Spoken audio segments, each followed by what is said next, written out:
సామెతలు 28వ అధ్యాయం. ఎవడునూ తరుమకుండానే దుష్టుడు పారిపోవును, నీతిమంతులు సింహము వలె ధైర్యముగా నుందురు. దేశస్థుల దోషము వలన దాని అధికారులు అనేకులగుదురు.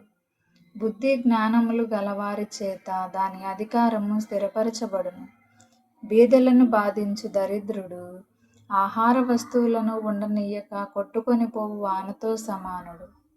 ధర్మశాస్త్రమును త్రోసివేయువారు దుష్టులను పొగడుచుందురు. ధర్మశాస్త్రమును అనుసరించువారు వారితో పోరాడుదురు. దుష్టులు న్యాయమెట్టిదైనది గ్రహింపరు. యెహోవాను ఆశ్రయించువారు సమస్తమును గ్రహించుదురు. వంచకుడై ధనము సంపాదించిన వాని కంటే యథార్థముగా ప్రవర్తించు దరిద్రుడు వాసి. ఉపదేశమును అంగీకరించు కుమారుడు బుద్ధిగలవాడు. తుంటరుల సహవాసము చేయువాడు తన తండ్రికి అపకీర్తి తెచ్చును.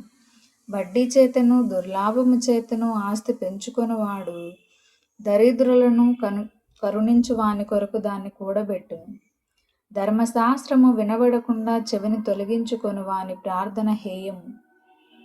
యథార్థవంతులను దుర్మార్గమందు చొప్పించువాడు తాను త్రవ్విన గోతిలో తానే పడును. యథార్థవంతులు మేలైన దానిని స్వతంత్రించుకొందురు.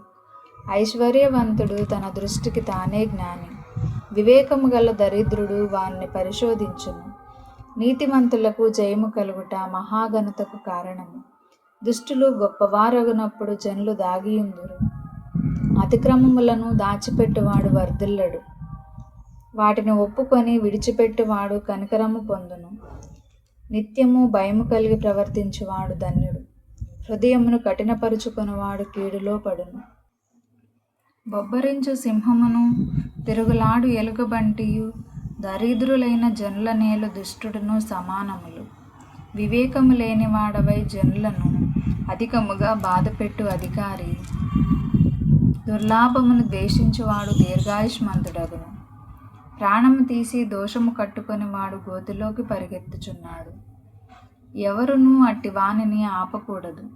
యథార్థముగా ప్రవర్తించువారు రక్షింపబడును.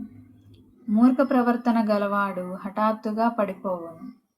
తన పొలము సేద్యము చేసుకుని వానికి కడుపు నిండా అన్నము దొరుకును. వ్యర్థమైన వాటిని అనుసరించు వారికి కలుగు పేదరికము ఇంతంత కాదు.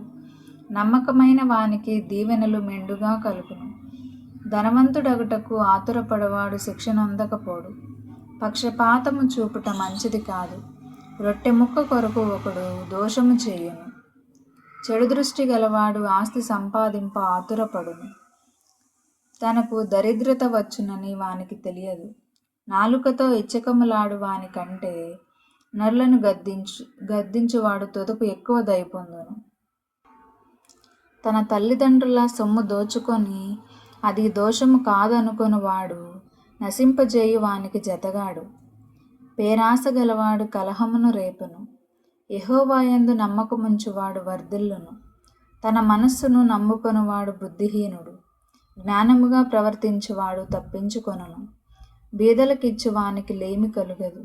కన్నులు మూసుకొను వానికి బహుశాపములు కలుగును. దుష్టులు గొప్పవారగునప్పుడు జనులు దాగుకొందురు. వారు నశించునప్పుడు నీతిమంతులు ఎక్కువగుదురు.